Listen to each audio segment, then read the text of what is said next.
Welcome to the Nerd Party.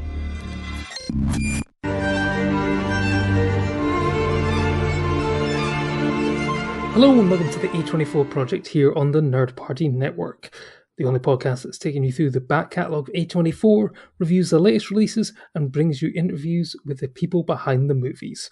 I'm your co-host Dallas King, and with me as always is Lee Hutchison. How are you this week? Basking in the glow of 80,000 downloads?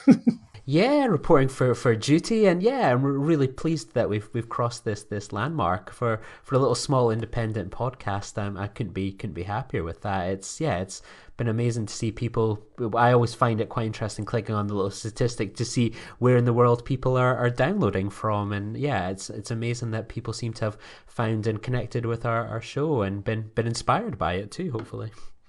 I know, yeah. Thank you to everyone who has joined us on the journey so far. But the journey is not over because A24 still have a lot of films in the pipeline, including some breaking news. We've often mentioned on the podcast how Saw's Law states that a breaking news will normally drop just after we finish recording, but 11 minutes before we sat down to record, there was indeed a bit of breaking news. It has just been announced in the last few minutes that a feature film adaptation of The Backrooms, based on the viral YouTube horror series, is in the work at A24. Kane Parsons will direct the film over his summer vacation with executive producers James Wan and Sean Levy, two big heavy hitters in the executive producer department. But Lee, I guess the question for me is, had you heard of this viral internet TV sensation before 11 minutes ago? No, I'd never heard of it. I was sitting there hoping, going when I went to, I was like, oh, I've just seen this news that was like, maybe Dallas is a bit more online than me. Maybe he's on YouTube and knows what's going on, and unfortunately not. I use YouTube for work, and I'm aware of TikTok, but it's something which I just feel I don't have the time on, and I'm maybe a bit too old for it as well. But let's go in here. Okay, so... Oh, well, now I feel really old. Kane Parsons is a 17-year-old director and VFX artist, and his viral found footage YouTube series, The Backrooms, has amassed nearly 100 million views. Okay, so yeah, I guess that's what it means by we'll direct the film over his summer vacation, over his break from school. Oh, man. Oh, I feel so old. But, Talk to Me, as we discussed on previous episode, was bought by A24 at Sundance, and that was by two filmmakers who were most famous for doing horror-themed videos on their own YouTube channel. So A24, they're down with Gen Z, they're down with the kids, they know where the hot, fresh new talent is. So, I'm excited to see this one and discover what the kids are talking about these days. I'll be like Steve Buscemi with my red baseball cap and skateboard going, how do you do, fellow kids, when I rock up to the film festivals? Am I right that Sean Levy is the guy that does like a lot of those awful Ryan Reynolds movies, or is that someone else? Yes, no, he does do those, but he's also the director and creator. He's directed some of the Stranger Things episodes as well. So he's got a hand in sort of teen-themed horror, one would say. I actually liked his film that he did with Hugh Jackman, with the fighting robots, Real Steel. Actually, that one was pretty good. But he is the director of, I think, one of your favourite films over the last couple of years, the one with Taika Waititi and Ryan Reynolds, Free Guy. I know you love that movie. No, I absolutely hate it, because what I hate about it was like everyone was like, oh my god, this is a great bit of original movies. And yes, the original intellectual property that just happened to use intellectual property from every other movie ever made. Yeah, it was absolutely atrocious, that movie, and never want to watch it again. The irony was somehow not lost on them. So, in other news, I mentioned festivals there. We've got confirmation of a couple of A24 debuts at the upcoming South by Southwest Festival. Julio Torres's Problemista, that stars Tilda Swinton and Isabel Rossellini, will be making its debut there, along with the debut of the TV series Beef. Okay, so Beef is by creator Lee Sung-jin, and it tells the story of two people who let a road rage incident burrow into their minds and slowly consume their every thought and action. And it stars Iona Sky and Joseph Lee And yeah, no, I think the title and the description of it. I mean, I think I remember we probably talked about it in a previous episode. I think it was announced, and it sounded like something that was probably right up our street. But once again, A24 dipping their toes into the televisual market, and they've had a reasonable amount of success there with Rami and the like. Is this one that I think you're going to be looking forward to, or? I'd like to say I'm looking forward to it, but we've kind of spoken about it. There's been always like the odd A24 film that doesn't ever kind of translate to being available in the UK. And we were just saying this just beforehand. Like, I'd love to be doing a Rami episode with yourself, previous guest Awais. And, it's one of those ones I'm like, would love to see it. Are you going to show it? There's been quite a lot of the A24 TV shows that have just never made it over. Like, there's that talk show that they do on, I think it's Showtime or something like that. Have never seen that make the transition over, and yeah, it can be really frustrating for getting A24 TV shows over here that tend not to be the HBO kind of Max ones. Yeah, I bet, are we now ruining the day that that deal between Apple and A24 didn't go through, because then we get everything on Apple TV? But no, stay independent, A24. I mean, yes, they're making inlays into worldwide distribution with distributing films in the UK with The Whale and everywhere all at once. But yeah, TV is probably a slightly trickier market to crack into worldwide. So I guess we'll just have to wait and see. But yeah, no, a TV series is something which I'm probably not really wanting to spend $20-$30 on getting the episodes and stuff like that just yet. I have a limit. But one thing, thankfully, that we didn't have to rent online is today's film. And today we are reviewing The Inspection, which was released in A24 at the end of last year, but it's released exclusively in UK cinemas on 17th of February by Signature Entertainment. And big thank you to them for providing me with a screener for today's film. So, in Elegance Bratton's deeply moving film, inspired by his own story, a young gay black man, played by Golden Globe nominee Jeremy Pope, is rejected by his mother and, with few options for his future, decides to join the Marines, doing whatever it takes to succeed in a system that would cast him aside. But even as he battles deep-seated prejudice and grueling routines on basic training, he finds unexpected camaraderie, strength, and support in this unexpected community, giving him a hard-earned sense of belonging that will shape him indefinitely and forever change his life. So, in addition to Jeremy Pope, the film stars Raul Costello, Bokeem Woodbine, and Gabrielle Union. So, Lee, I believe was this one of the ones that you caught at the London Film Festival? And is it a film that you were looking forward to going in? And what were your first impressions coming out? Yeah, it was one I caught at London back in October, so I'm glad it's finally made its way over. For some reason, I thought for quite a while this was going to be one of these Apple TV A24 films, and yeah, I wasn't too sure what I was expecting kind of going in. I must admit I had a real lack of hype kind of surrounding this film, because I think, from the summary that you highlighted there, what's a film about? A person of colour, someone that's gay, someone that is going to be kind of a target of discrimination within the army. What's a film like that going to be? And if someone had made that pitch to me beforehand, which essentially was all I kind of knew, I felt like I could have hit the key points that this film was going to hit.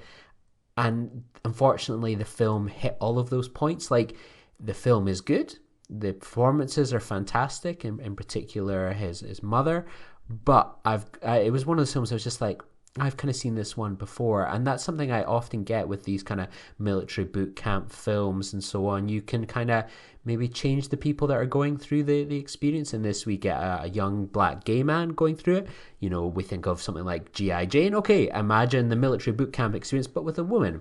In this film, we also see someone that faces discrimination of Islamophobia as well. It's one of these ones you can kind of swap out the main characters, but it tends to always hit the same points. There was no surprises with this film outside of being introduced to some fantastic performers for the first time for me. Yeah, and another one I'd probably count in that one is Hacksaw Ridge as well. which the story of Desmond Doss, who was a conscientious objector who joined up to the army and was put through basic training, and that starred Andrew Garfield, and his military training officer was played by Vince Vaughn.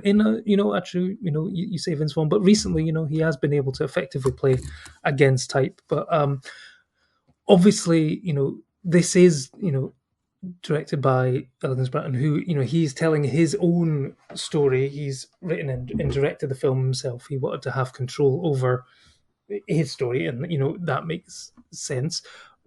But, I mean, like you say, it does sort of follow a certain pattern, which,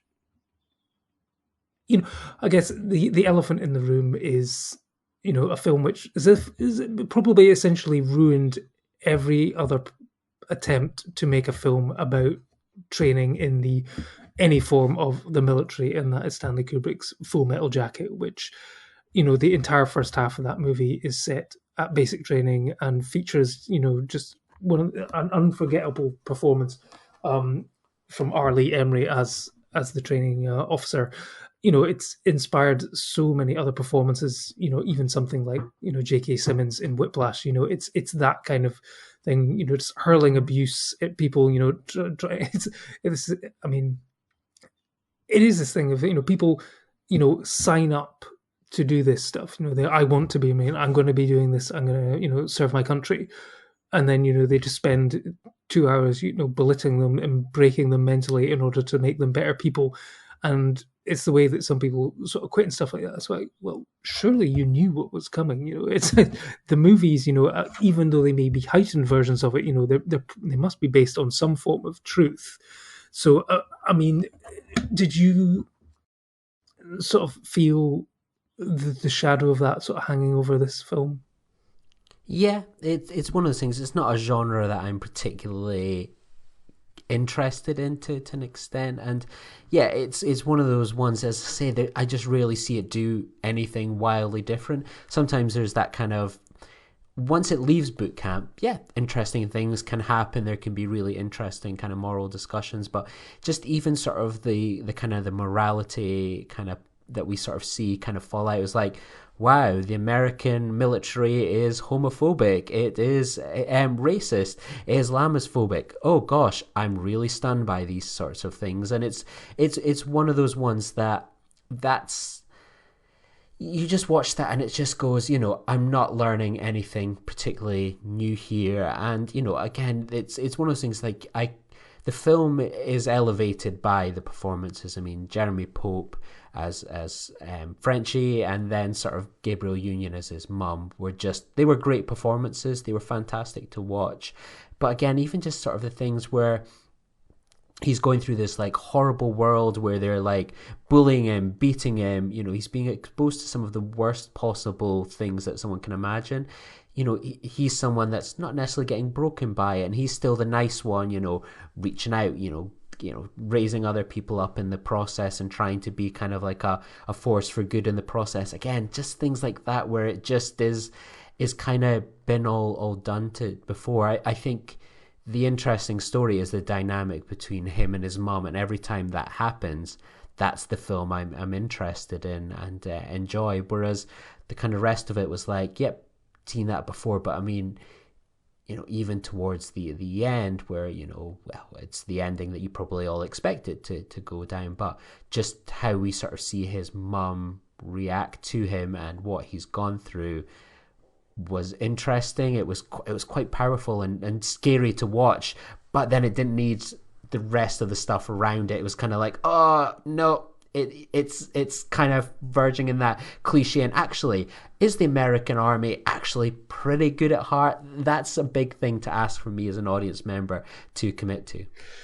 Yeah, no, I will come on to the ending at the end, because there's one line in particular which just sort of absolutely killed me. And so, I mean, yeah, I think we can both agree that structurally and narratively, the film probably doesn't really hold any surprises. He gets to boot camp. One of the first questions, that all of them are asked is, are you or have you ever been like a homosexual? And it's listed basically in the same breath as, like you say, terrorist, junkie and stuff like that. It's basically considered they don't want these sort of people in the army, and he basically is forced to lie and hide his identity.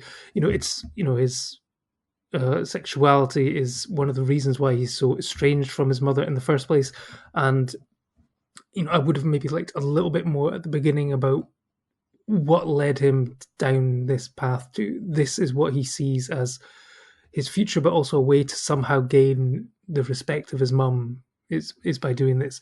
And I would have liked to have seen a bit more of that moral sort of struggle and reasoning behind that before he gets into boot camp. But then I did find it really interesting in the way that his sexuality was portrayed within the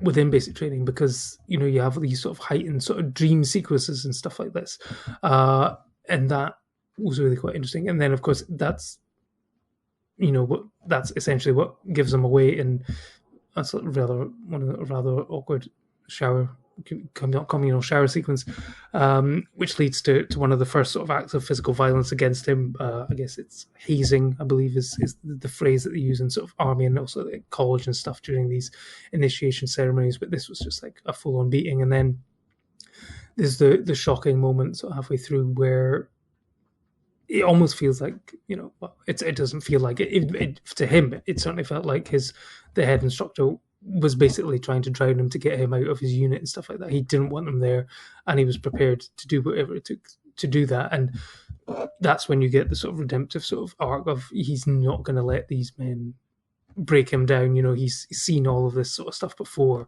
and he's going to rise above it and become, the best version of himself, to the point where you do get the slightly cliche. So everyone sort of comes around to realize that he's a great guy, and they all want him on their team and stuff like that, and they all get to have a joke and stuff like that.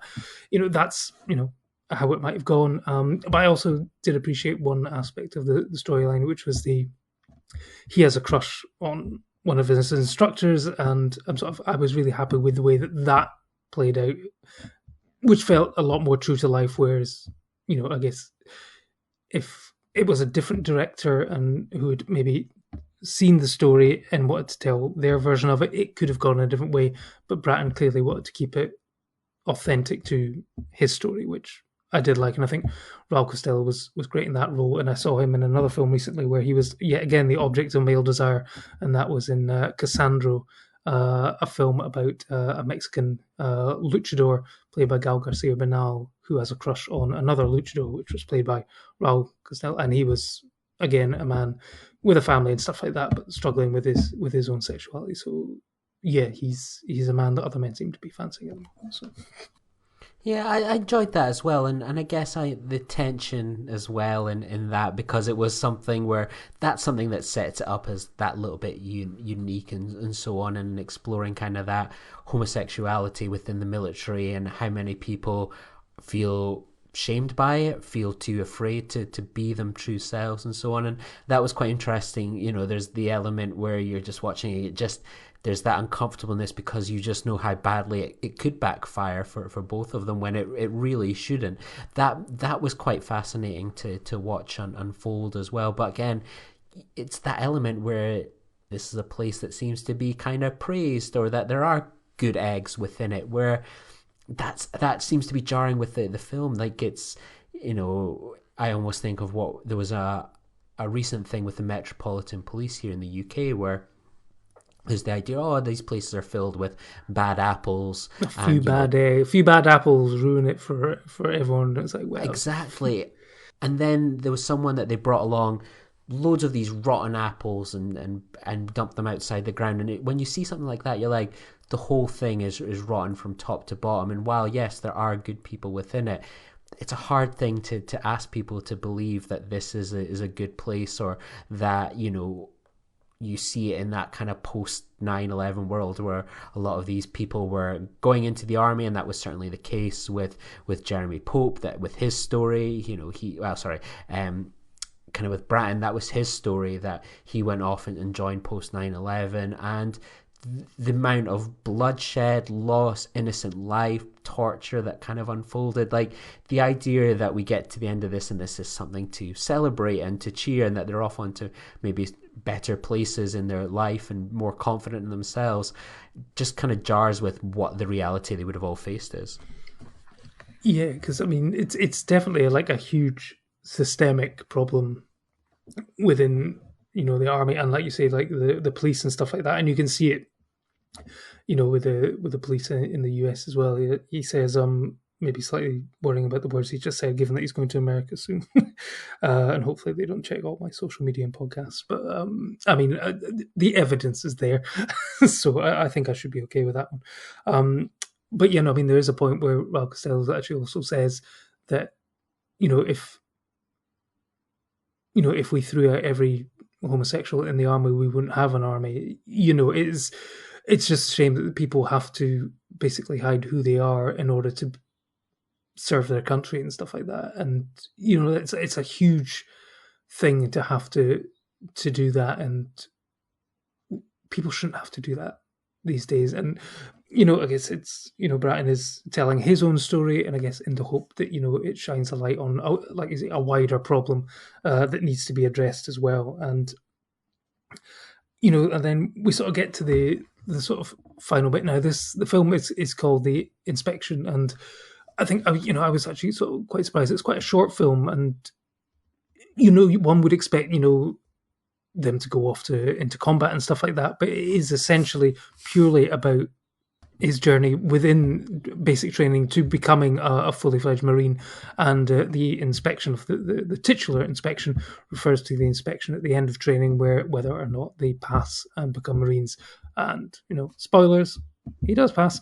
And they have the graduation ceremony, and, you know, he was at times, you know, with the relationship with his mother, which is not good. He was not perhaps expecting her to be there, but she does attend, and it looks for a moment like we're going to get the happy ending, but we don't.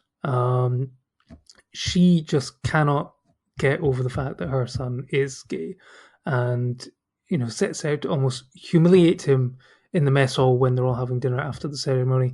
But that's where, like you say, you've got the oorah moment where all the other Marines sort of rally around this person who, you know, they have beaten, you know, slagged off, called names and stuff like that over the past sort of 8-12 weeks. But, you know, because they're not Marines, you know, all that's in the past, and he's one of them now. So there's that. But I mean, I think I've written down, because there was one line which just absolutely killed me, and it's like, yeah, so Gabrielle Union tells her son, "I will love you till the day I die, but I can't like what you are."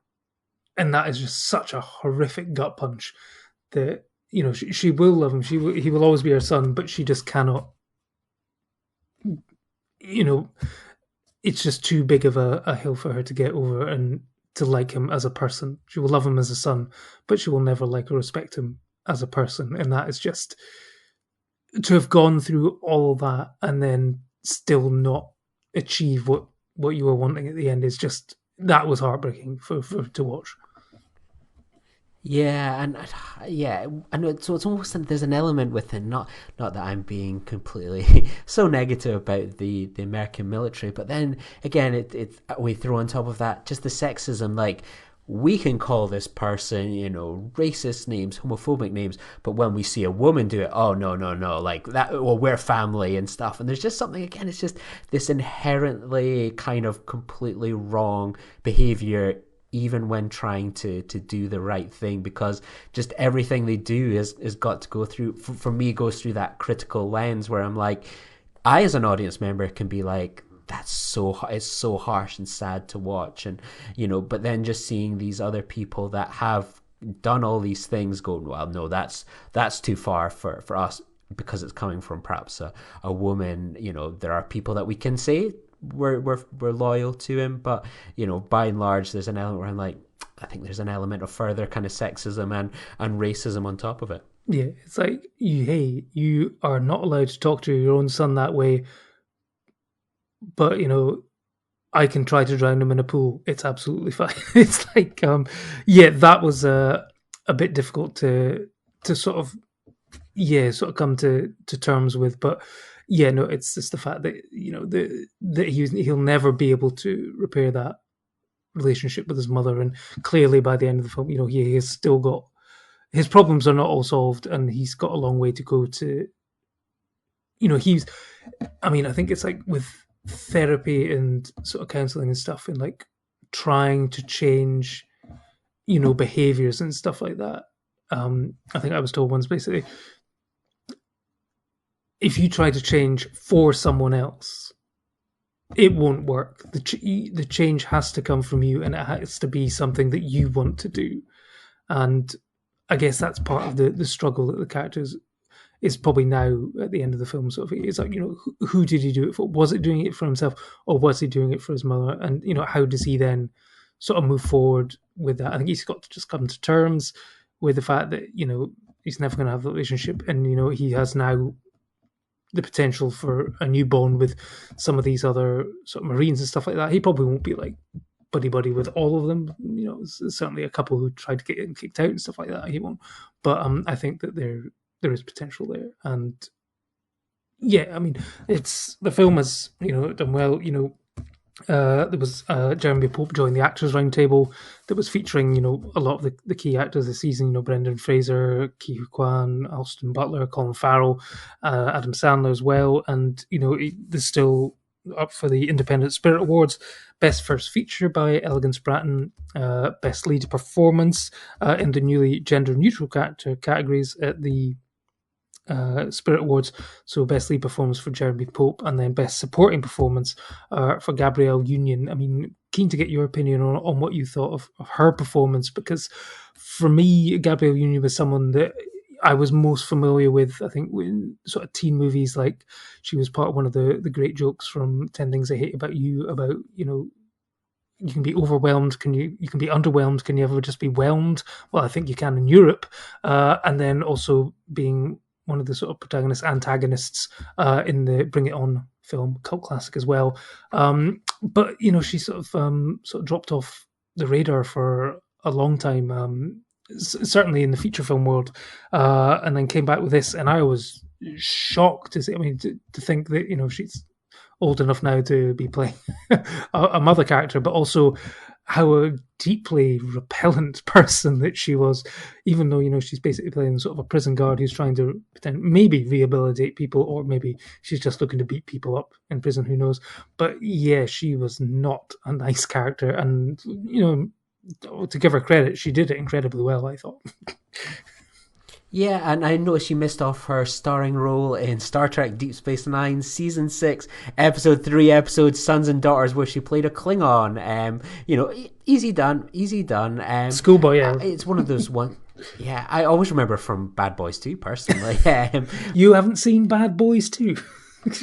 I thought she was brilliant in this. Like, as I say, like, in terms of the plot and the story, it's nothing I haven't already seen before countless times, but with that performance, that's something that has stuck in my mind, is just those few scenes they have together, just even sort of like the tension where he calls her and he's like, come see me do this, you'll be proud, and just that, is she gonna do it? Maybe not, probably not. And it's just watching that, and it's just feeling sadness, just that how that someone can feel like that for their own son, and treat them in such a horrible way, where you just want them to be, they're going through the absolute worst hell, and you would just love them to be surrounded by someone that supports them and sees them. And yeah, just even like the birth certificate scene at the beginning, it's really horrible to watch, and that's testament to her performance. I was watching that, and when you think of like Gabrielle Union and all the stuff that we've described, whether it's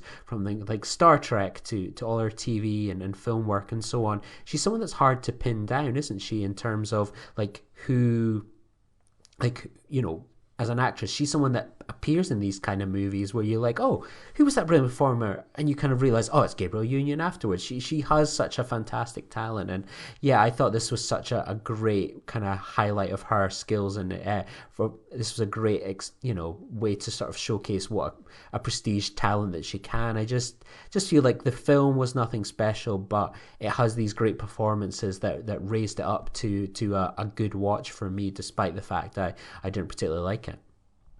Yeah, no, I mean, I think this is a great calling out. I think she's going to be definitely.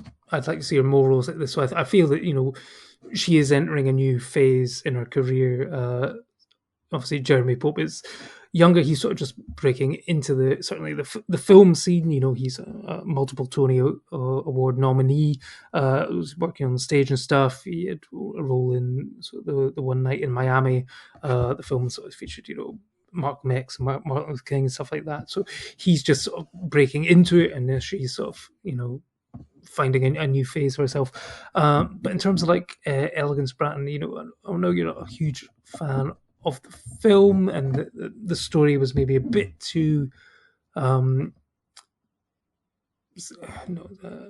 predictable, perhaps, in terms of its delivery. But I mean, would you want to see more from him as a filmmaker, or is it a case of just he's made? I mean, I wouldn't want to say finding his voice because the film is his voice. But you think he's got a bright future ahead? I think he's got, this has been a positive start. He's as much as I can, it's one of those things. I think what a positive thing to kind of take a slant on it is that, okay, I didn't think the plot was particularly great. It is true to life. This is his story and so on. And, that it is a bit unfair to say, oh, I've seen this all before and so on. But, as a director, he got great performances out of his cast, even people in sort of kind of relatively cliche or stereotypical kind of roles. The performances were great. He got interesting collaborators along in terms of like when you look at the film. I'm fortunately I didn't get the chance to see them live last year as they cancelled their UK tour, but you got the Animal Collective got involved in the score. The cinematography was done. Had a you see sort of someone that he's brought along. You have what's his name, Lakean Milne. He did Minari, Love Monsters. He's going to be. He did Hunt for the Wilder People. So he's attracted a good cinematographer along the way. Like he's got he works well with people. He's got some good talent involved in it. So I'd be excited to see what he maybe does. Where perhaps maybe that's his strength is directing, perhaps not the script writing process. Yeah. Do you think it was maybe a case of maybe being too close to the material in that, because you are telling your own story, you're very protective of it and you want to make sure you're doing it rightly, but whether if someone else had taken the material, they might have been willing to make maybe a few more changes or maybe take slightly more risks in its delivery. I think there's always that was it the screenwriter, you've got to be willing to kill your darlings, kill your babies and stuff like that. And I think perhaps, but I mean, I think he's difficult with auteur cinema, isn't it? Yeah, like you have that freedom to roam, and that's what A24 does by and large very well. Like, how many of their films are by auteurs and so on, and some of them have been huge successes, and others have perhaps maybe sort of struggled, but they've shown promise and so on. So I definitely think that I would like to see what he does next. It was just this story wasn't the best showcase of perhaps his directorial talent, but he had a story he wanted to tell. He got the platform to do it. I think the problem is, and I said as much to someone after I saw this film back in October, is there is a powerful and important message here about the American military, how they respond, how they treat people within it, and this should start conversations. It should be an important topic. But who outside of the film indie bubble is going to watch The Inspection? Is that going to be reflected in the box office? Me and you are talking about it today, people that have seen it at film festivals. There's not a wider discussion about this film, and that means that the message is getting, ultimately, it's just going to be in a bit of an echo chamber, which is a slight disappointment. There's a lot that should be said about this, and it's not going to happen, unfortunately, I think. Yeah, and I think, I mean, it's always good, that A24 are. I think it's important that they do still continue to provide opportunities for filmmakers of color, female filmmakers, and stuff like that. On their sort of first projects, they are all about trying to find new voices in American cinema, and I think the Elegance has the chance to become one, and he does actually have a new project coming up. I think it looks like it will be a documentary, and it's called Hellfighter, and follows the life of James Reese Europe, an African-American jazz pioneer who served as a lieutenant during World War I in the black military unit, also known as the Harlem Hellfighters. So that could be quite interesting, I think. So in production, I don't know if that one will get picked up by A24. It seems a festival, but I'm excited to see what he can do with that film, because he has done a couple of previous projects. This was his first feature, but he has done a couple of shorts and documentary and TV series as well. So yeah, excited to see that. But I think, like you say, I think this film is, yeah, it's nothing that you probably haven't seen before if you've ever seen a movie about someone going through the training to join the military. However, what elevates this film is definitely the performances, and quite rightly award nominated performances from Jeremy Pope, who will become a huge star, and of course Gabrielle Union, who is going to not go on to, but will continue to do great things in the industry, and excited to see what all of them have coming up in the future. What's coming up for us, you ask? Well, I'm going to assume that you were asking at that point. We're going to be back on the next episode, and we're going to be looking at the A24 film Sharper, which debuts on Apple TV in a couple of weeks. And then following that, the next film we're going to be looking at is the Belgian BAFTA and Academy Award nominee film Close. So a couple of films coming up there. And then, yeah, I'm sure we'll have lots more to talk about, because A24 ain't showing any signs of slowing down. So, they've just sold out on some pet rocks. So, they're able to finance and distribute a couple more films over the next couple of years. So, yes. Did you buy a rock, I did not Dallas? buy a rock. I went to Hobbycraft, which is an arts and crafts store in Aberdeen, and I bought a set of googly eyes for £1. So I'm going to go to the beach, find some rocks, and I'm going to head down to. I'm going to probably shall I go on Etsy or eBay and try and sell my own, and see how long it takes for A24 to try to shut me down. That sounds like the perfect idea, and so on. Get them up on eBay and so on. Just it looked like they were in Happy Meal boxes as well. I would need to make my own boxes, fill them with straw, and then fair play to them if they can do that. I'm sure A24 are going to be fine. They're never going to stop. So I look forward to seeing what other random tacky objects that they'll be able to sell, and as long as the US shipping and taxes aren't too bad, who knows, I will probably end up buying some of them as well, but I just couldn't justify the rock. No. So yes, if you bought one of the rocks, please do let us know, and let us know how it's getting on, and if you're managing to keep it alive. We'd love to know. Until next time though, we'll speak to you then. Bye bye.